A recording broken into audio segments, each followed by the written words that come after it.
ہم نے اللہ سے نہیں کہا کہ ہمیں پیدا کرو پھر ہم اللہ کا شکر کیوں ادا کریں. بالکل یہی سوال میں نے غامدی صاحب سے بھی کیا تھا, انہوں نے اس کا جواب دیا, اور پھر اس میں میں نے کچھ ویلیو ایڈیشن بھی کی تھی. میری یوٹیوب کے پر آپ ویڈیو دیکھ لیں, اللہ نے مجھے میری مرضی کے بغیر کیوں پیدا کیا. اس ٹائٹل سے بھی ہے اور اس ٹائٹل سے بھی ہے, غامدی صاحب سے اللہ کے متعلق ایک مشکل سوال.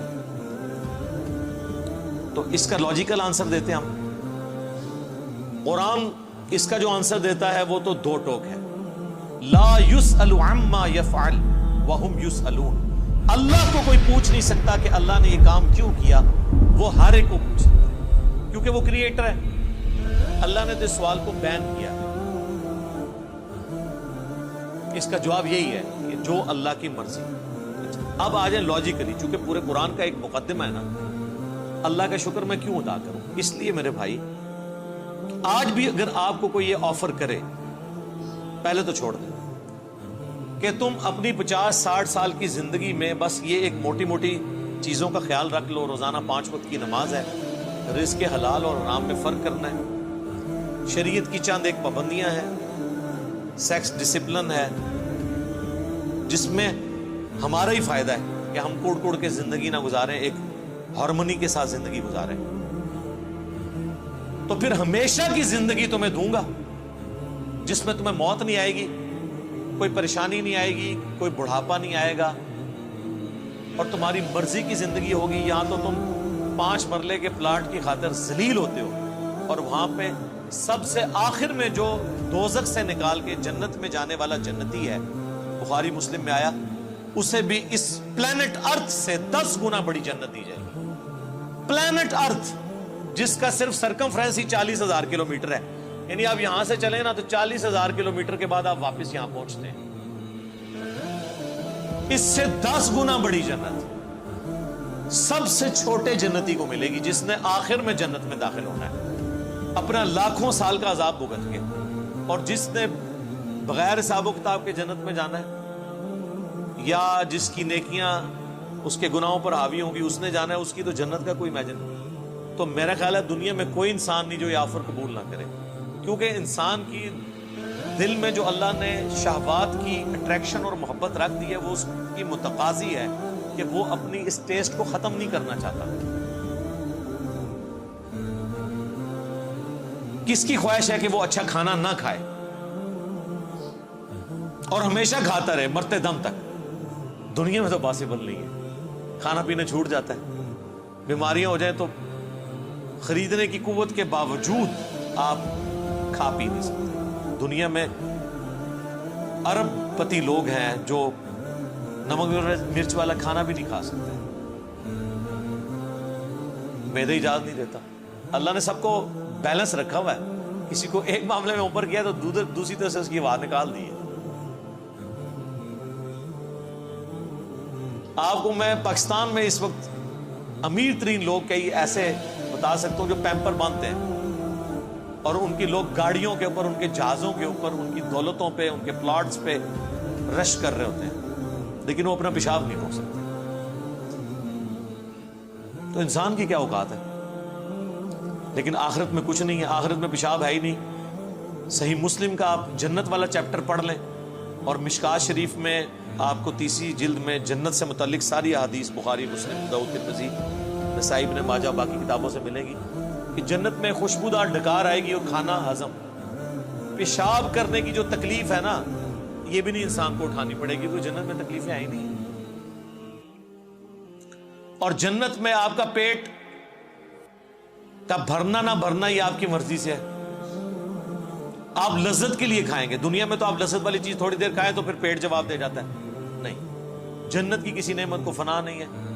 آم توڑ کے کھائیں گے پھر آم دوبارہ اگ جائے گا اسی وقت ہی, کسی چیز نے ختم نہیں ہونا. اتنی بڑی بڑی نے. اور سب سے بڑی بات, کن فیکون, جو اللہ کی کوالٹی ہے وہ کسی درجے میں اللہ تعالیٰ اپنی مخلوق کو اس حوالے سے دے دے گا کہ اس کی خواہشات کی تکمیل ہوگی جنت میں. جو خواہش کرے گا, جو سوچے گا اس کے سامنے آ جائے گا. یہ تو کوالٹی صرف اللہ کی ہے, لیکن انسان کو اللہ تعالیٰ یہ کوالٹی وہاں پہ دے دے گا. تو یہ کتنا سستا سودا ہے, چند سالوں کی زندگی دے کے ہمیشہ کی زندگی حاصل کر لیں. نہ ختم ہونے والی. تو اب مجھے بتائیں اس اللہ کا شکر ادا کرنے کا دل نہیں کرتا کہ جو اکیلا تھا, کسی کو نہ بھی پیدا کرتا, اسے کوئی پوچھ نہیں سکتا تھا, اس کا پہلا احسان کہ اس نے پیدا کیا, اس کے بعد ایک آفر رکھی, اتنی زبردست قسم کی آفر.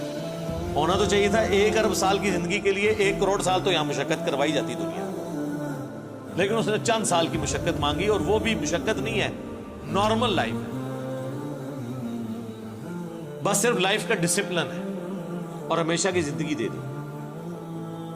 تو جو اللہ اکیلا ہونے کے باوجود اپنے ساتھ اتنے لوگوں کو آفر دے کہ آؤ میں تمہیں وہ کوالٹیز دوں گا جو میری کوالٹیز ہیں. موت کسے نہیں آتی؟ اللہ. انسان کو بھی موت نہیں آئے گی. دیکھیں نا, یہ تھوڑی بات ہے, دنیا میں موت آنی ہے نا, جنت میں موت نہیں ہے. صحیح بخاری میں حدیث ہے کہ موت کو مینڈے کی شکل میں لا کے جہنم اور جنت کے درمیان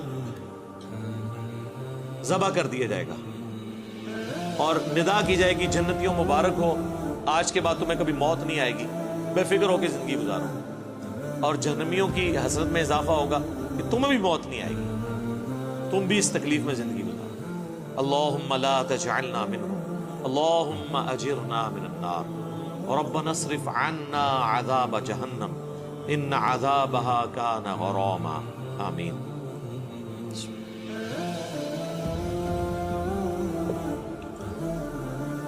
اللہ کی ذات کو جب آپ اس پہلو سے دیکھیں گے تو آپ کے اندر سے, آپ کے ایک ایک ریشے سے اس کے لیے شکر کے جذبات ابھریں گے.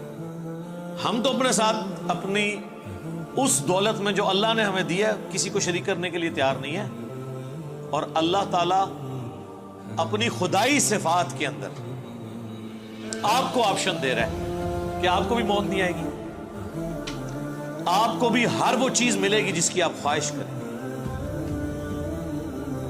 جو آپ خواہش کریں گے وہ آپ کو ملے گا. اور اللہ تعالیٰ کسی نعمت سے لطف اندوز خود کوئی نہیں ہو رہا. اللہ کھاتا ہے کیا؟ اللہ کی کوئی بیوی ہے؟ اللہ کے کوئی بچے ہیں؟ یہ وہ ساری چیزیں جو ہمارے لیے اٹریکشن کا باعث ہیں, اللہ کے لیے ان میں سے کوئی بھی چیز اٹریکشن کا باعث نہیں ہے سوائے ایک چیز کی, اور وہ چیز یہ ہے, حالانکہ اس معاملے میں بھی وہ غنی ہے, لیکن یہ اس کی خواہش ہے کہ بندے, انسان, مخلوقات, جن, فرشتے اس کا شکر کریں, اس کی عبادت کریں, ٹوٹل اوبیڈینس کریں. وما خلقت الجن والانس الا لیعبدون. ہم نے جن اور انسانوں کو فقط اس لیے پیدا کیا کہ وہ ہماری عبادت کریں, ہمیں مانے نہیں, صرف عبادت کریں, اور عبادت کہتے ہیں ٹوٹل اوبیڈینس. تو اس لیے شکر ادا کریں جی.